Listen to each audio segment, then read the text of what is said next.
பாட்டி வந்து நான் தான் எல்லாத்தையும் செஞ்சேன். இப்ப என்னடா பண்றன்ற அப்படின்னு கேட்குறாங்க. அது கேட்டு அதிர்ச்சி அடைகிறாரு விஜய். "நீ என்ன பாட்டி இப்படி பேசுறீங்க? காவேரி இப்படி நினைக்கிறதுக்கு உங்களுக்கு எப்படி மனசு வந்தது? காவேரி என்னை விட்டு வாழணும்னு எப்படி தோணுச்சு உங்களுக்கு?" அப்படின்னு. "இங்க பார்றா, எனக்கு தெரியாது. என்னை பொறுத்தவரைக்கும் காவேரியும் நீயும் சேர்ந்து வாழறது நல்லதில்ல. காவேரி உன் வாழ்க்கையில இல்லாம இருக்கிறது தான் நல்லது. அதனால தான் இப்படிலாம் பண்ணேன். பாட்டி என்னதான் பாட்டி நினைச்சிட்டு இருக்கேன். எனக்கு காவேரி தான் பாட்டி எல்லாமே" அப்படின்னு சொல்றாரு. "அப்போ இந்த பாட்டி உனக்கு முக்கியம் இல்ல, இந்த வீடு உனக்கு முக்கியம் இல்ல, இந்த சொத்து சுகம் கூட உனக்கு முக்கியம் இல்ல. காவேரி தான் உனக்கு முக்கியம்." "ஆமா பாட்டி, எனக்கு காவேரி தான் முக்கியம். என்ன பொறுத்தவரைக்கும் காவேரி இந்த வீட்டுக்கு வரக்கூடாது. என்னால முடியாது. உன் வாழ்க்கையில காவேரி இருக்கிறது எனக்கு பிடிக்கல. இந்த வீட்டுக்கு வர்றதும் பிடிக்கல." அப்படின்ற மாதிரி சொல்றாங்க. அதை கேட்டுட்டு வந்து விஜய் எவ்வளோ பேசி பார்க்குறாரு. ஆனா வந்து பாட்டி ஒத்துக்க மாட்டேங்கிறாங்க. ஒரு விஷயம் எனக்கு நல்லா புரிஞ்சு போச்சு. எக்காரணம் கொண்டும் காவேரி நீங்க ஏத்துக்க போறதில்ல. அதுதான் நிஜம். காவேரி ஏத்துக்காத வீடு எனக்கு தேவையும் கிடையாது." அப்படின்னு சொல்லிட்டு விஜய் வந்து நேரா ரூமுக்கு போறாரு. "என்னங்க இவன் இப்படி பண்றான்?" அப்படின்னு சொல்லிட்டு பாட்டி எல்லாருமே தவிச்சு போறாங்க. அவங்க சித்தியெல்லாம், "நான் போய் விஜய் கிட்ட பேசிட்டு வரேன். நீங்க டென்ஷன் ஆகாதீங்க.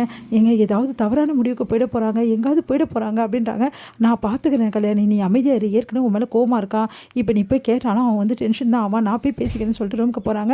இங்கே விஜய் வந்து எல்லாமே வந்து அவங்களுக்கு தேவையான பொருட்கள் எல்லாமே வந்து அவரோட துணியெல்லாம் வந்து பேக்கில் எடுத்து வச்சுட்டு, "எங்கப்பா கிளம்புற?" அப்படின்னோடனே, "வேற எங்கே தாத்தா, நான் காவேரி வீட்டுக்கு தான் தாத்தா போகிறேன்." "என்னப்பா விஜய் இப்படி பேசுகிற?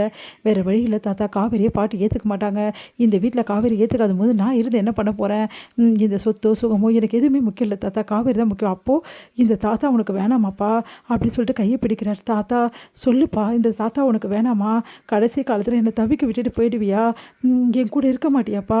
நீ இல்லாத ஒரு வாழ்க்கையை நான் எப்படிப்பா வாழ முடியும்? நீயே சொல்லு." அப்படின்றாரு. அதுக்கு வந்து, "தாத்தா அது வந்து தாத்தா சொல்லுப்பா, காவேரி தான் நீ வேணும்னு போகிறல, அப்போ இந்த தாத்தா உனக்கு வேணான்னு தானே அர்த்தம். இந்த தாத்தா இதுக்கப்புறம் இந்த உலகத்தில் இருந்து என்னப்பா பிரயோஜனம்?" அப்படின்றாரு. "தாத்தா அப்படிலாம் பேசாதீங்க தாத்தா, வேறு என்ன பேசுறது? நீ பண்ணுறது கொஞ்சம் கூட சரியில்லை விஜய். என்னை தவிக்க விட்டுட்டு வயசான காலத்தை தாத்தா பாட்டி தவிக்க விட்டுட்டு போகிறது நல்லா இருக்கா?" அப்படின்றாங்க. அதை கேட்டு, "நீங்கள் பாருங்கள் தாத்தா, நான் உங்ககிட்ட ஒரு விஷயம் சொல்கிறேன். இந்த விஷயத்தை நீங்கள் பாட்டிக்கிட்ட சொல்ல மாட்டேன்னு சொல்லுங்கள்."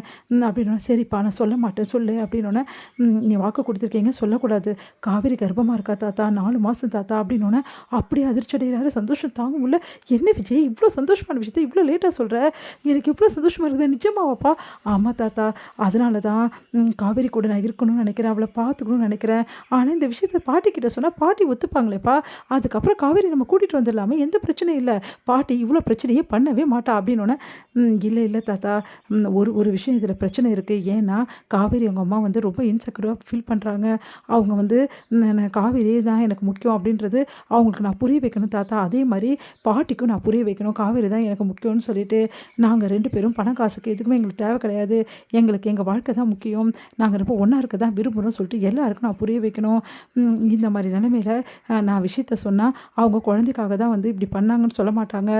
காசை வச்சு தப்பாக பேசுவாங்க தாத்தா. ஒரு வேளை பாட்டி ஏதாவது ஒரு வார்த்தை விட்டுட்டாங்கன்னா அதுக்கப்புறம் அதையே பிடிச்சிக்கிட்டு வந்து எங்கள் அத்தை காவேரியும் வந்து என் கூட இருக்கிறதுக்கு மனசு கஷ்டப்படுவாங்க. இதெல்லாம் தேவையா தாத்தா? 2 வீட்டு பிரச்சனையும் தீரணும்னா இப்போ நான் காவேரி கூட இருக்கிறது தான் நல்லது. நீங்கள் பாட்டி எப்படியாவது அட்ஜஸ்ட் பண்ணிக்கங்க தாத்தா. அவங்களுக்கு கொஞ்சம் புரிய வச்சு பார்த்துக்கங்க. காரணம் கொண்டும் எந்த விஷயத்தையும் இப்போ சொல்லாதீங்க தாத்தா.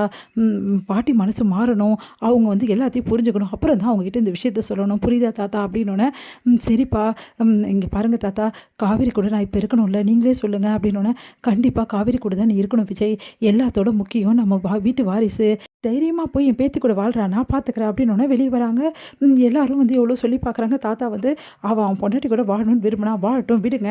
எதுக்காக தேவையில்லாமல் தொல்லை பண்ணுறீங்கன்றாரு. தாத்தா இப்படி பேச்சை கேட்டு அதிர்ச்சி அடைகிறாங்க பாட்டி. வழி அனுப்பிச்சு வைக்கிறாரு தாத்தா.